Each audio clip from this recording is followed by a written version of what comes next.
Nalgonda మేయర్ని CM అధికారులు కొట్టిన సభగా, DCC అధ్యక్షుని వేదిక మీద కుర్చీ లేని సభగా అభివర్ణించవచ్చు. ఇలా సభకు వచ్చినట్టయితే ముఖ్యమంత్రి సభకు నల్గొండ జిల్లాకు ఏం కావాలి, ఉమ్మడి నల్గొండ జిల్లా ఎమ్మెల్యేలు ఏం కోరుకుంటారు అనే అంశాన్ని చెప్పకుండా తొడేళ్లు, తొండలు, గంజాయి మొక్కలు, మొలకెత్తనీయం, పాపాల భైరవులు, అగ్గిపెట్టెలు ఇవి మాట్లాడుతున్నాడు ముఖ్యమంత్రి గారు. తొడేళ్ళని ఎవరంటారు? అనేక సంవత్సరాలు కాంగ్రెస్ పార్టీని మోస్తున్న నాయకత్వాన్ని కాదని 50 కోట్ల రూపాయలతోటి పదవి తీసుకున్నోని తోడేళ్ళు అంటారు. తెలంగాణ ఉద్యమం జరుగుతూ ఉంటే విద్యార్థులు, ఉద్యోగులు, తెలంగాణ 50 మంది సమాజం తెలంగాణ ఉద్యమంలో ఉంటే నాకు ఉద్యమం అవసరం లేదు, నాకు కలెక్షన్లు వస్తే చాలు, చంద్రబాబు నాయుడు మెప్పుంటే చాలని చెప్పేసి తెలంగాణ ఉద్యమానికి వ్యతిరేకంగా రైఫిల్ పట్టుకున్నోని పాపాల భైరవులు అంటారు. పాపాల భైరవులు ఎవరంటారు? ముఖ్యమంత్రి గారు కొంచెం అర్థం చేసుకోరి. తెలంగాణ ఉద్యమానికి వ్యతిరేకంగా కలెక్షన్ల కోసం, చంద్రబాబు నాయుడు మెప్పు కోసం, చంద్రబాబు నాయుడు ఇచ్చే పదవుల కోసం పెదాలు మూసుకున్న నిన్ను పాపాల భైరవ అంటారు రేవంత్ రెడ్డి గారు. ఈయన కుటుంబాల గురించి మాట్లాడతారు. నల్గొండ జిల్లాలో ఏ కుటుంబాలు 6 ఎమ్మెల్యేలు అయ్యారు? జానారెడ్డి కుటుంబంలో 2 ఉన్నారు, కోమరెడ్డి కుటుంబంలో 2 ఉన్నారు, అదే విధంగా ఉత్తమ్ కుమార్ కుటుంబంలో 2 ఉన్నారు.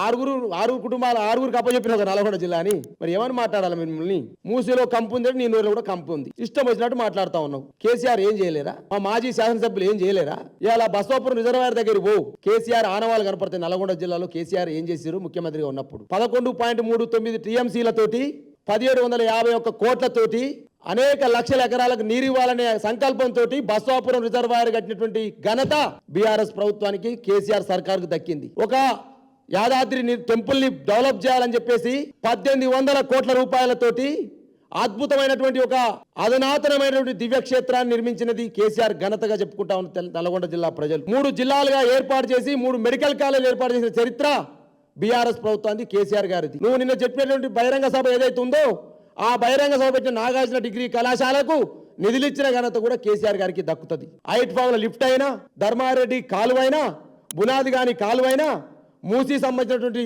నిర్మాణమైనా అనేక రకాల ప్రాజెక్టులకి, అనేక రకాల కార్యక్రమాలకు నిధులిచ్చింది కేసీఆర్ గారి ఘనత. అది కేసీఆర్ గారి ఆనమాలు. కేసీఆర్ ఏం చేసిరో తెలియదు, గతంలో బీఆర్ఎస్ పార్టీ మాజీ ఎమ్మెల్యేలు ఏం చేసిరో తెలియదు. ఏమైనా ప్రతిరోజు రేషన్ కార్డు ఇవ్వలేదని మాట్లాడతారు. 2016లో ఎన్ని రేషన్ కార్డులు ఇచ్చిందో ఇది చెప్పింది. 2016లో 31,196 రేషన్ కార్డులు ఇచ్చింది బీఆర్ఎస్ పార్టీ ప్రభుత్వం. 2017లో 19,113 రేషన్ కార్డులు ఇచ్చింది బీఆర్ఎస్ పార్టీ ప్రభుత్వం. 2018లో 1,67,601 రేషన్ కార్డులు ఇచ్చింది బీఆర్ఎస్ పార్టీ ప్రభుత్వం. 2019లో 99,570 రేషన్ కార్డులు ఇచ్చింది బీఆర్ఎస్ ప్రభుత్వం, కేసీఆర్ గారి నాయకత్వం. 2020లో 3,11,025 రేషన్ కార్డులు ఇచ్చింది బీఆర్ఎస్ పార్టీ ప్రభుత్వం. 2021లో 18,970 రేషన్ కార్డులు ఇచ్చింది బీఆర్ఎస్ ప్రభుత్వం. మొత్తం 6,47,479 రేషన్ కార్డులు ఇచ్చినటువంటి ప్రభుత్వం కేసీఆర్ గారి ప్రభుత్వం. నువ్వు 30 నెలల్లో ఎన్ని కార్డులు ఇచ్చినావో చర్చకు వస్తావా రేవంత్ రెడ్డి గారు అడుగుతా ఉన్నాను నేను. ఈయన మాట్లాడతాడు, ఏం లీడర్లు వాళ్ళు కుటుంబం అని చెప్పేసి మాట్లాడతారు. మా లీడర్ నీ లెక్క చంద్రబాబు నాయుడు సంకాలు ఉండలే, తెలంగాణ ప్రజల గుండెల్లో ఉన్నారు మా లీడర్లు. ఇది కేటీఆర్ గారు జైలుకు పోయినటువంటి కార్డు చూపెడతా ఉన్నా, జైలుకు పోతున్నప్పుడు నిర్బంధించినటువంటి కార్డు చూపెడతా ఉన్నారు రేవంత్ రెడ్డి గారు. కళ్ళుంటే చూసుకో, మా నాయకుల చరిత్ర ఇది, మా నాయకుల చరిత్ర ఇది, మా కేటీఆర్ గారి చరిత్ర ఇది, మా హరీష్ రావు గారి చరిత్ర ఇది. చరిత్ర గురించి మాట్లాడుతూ ఉన్నాడు. డాక్టర్ బాబాసాహెబ్ అంబేద్కర్ అంటారు, చరిత్ర తెలియని వారు చరిత్ర నిర్మించలేనట. ఇది చరిత్ర తెలియదు కదా, తెలంగాణ చరిత్ర తెలియదుగా. మా నాయకుడి చరిత్ర, హరీష్ రావు గారి చరిత్ర. హరీష్ రావు గారి గురించి మాట్లాడే ముందు కొంచెం సోయి పెట్టుకొని మాట్లాడు, సోయి తెచ్చుకొని మాట్లాడు, గత చరిత్రను చూసి మాట్లాడు. హరీష్ రావు గారు గుండెలు పిక్కుటిల్లేలా తెలంగాణ గుండెల్లో ఉన్న తెలంగాణ వాదులు ఇవ్వడం కోసం జైలుకి వెళ్ళిన నాయకులు మా హరీష్ రావు గారు. ఈయన చరిత్ర కూడా ఉంది, గొప్ప చరిత్ర. ఎంత గొప్ప చరిత్ర చూడు, ఫోటోలు చూడండి.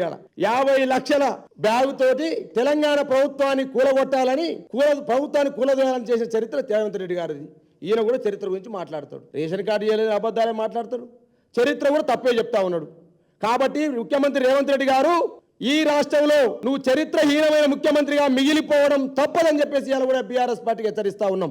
నల్లగొండ, ఉమ్మడి నల్లగొండ జిల్లాకు నిధులిచ్చిన కేసీఆరే, అభివృద్ధి చేసిన కేసీఆరే, 3 జిల్లాలుగా విభజించిన కేసీఆరే, 3 మెడికల్ కాలేజీలు తెచ్చింది కేసీఆరే, యాదాద్రి నిర్మాణం చేసింది కేసీఆరే, బసవాపురం రిజర్వాయర్ నిర్మాణం చేసింది కేసీఆరే. తెలంగాణలో కాదు నల్లగొండలో కేసీఆర్ ఆనవాన తీసేటువంటి స్థాయి నీకు లేదని తెలియజేస్తా ఉన్నా. ఎస్ఎల్బీసీని 30 నెలలు అయింది, 30 మీటర్లు కూడా తోవలే, 30 మీటర్లు తోవలే. 30 మీటర్లు తీసే ప్రయత్నం చేస్తే 8 మంది ఇంజనీర్లు చచ్చిపోతే 2 శవాలు బయట తీసి 6 అలానే ఉన్నారు. ఈయన కూడా మాట్లాడుతుండే కేసీఆర్ గురించి, కేటీఆర్ గురించి, హరీష్ రావు గురించి. రేవంత్ రెడ్డి గారు ఒక్కసారి తమ స్థాయిని గురిగిందట, తన కింద నలుపు నెరగదట. ఒక్కసారి తమ కింద నలుపు నెరిగి మాట్లాడాలని చెప్పేసి ఈ వేదిక ద్వారా విజ్ఞప్తి చేస్తామని ముఖ్యమంత్రి రేవంత్ రెడ్డి గారికి. Thank you.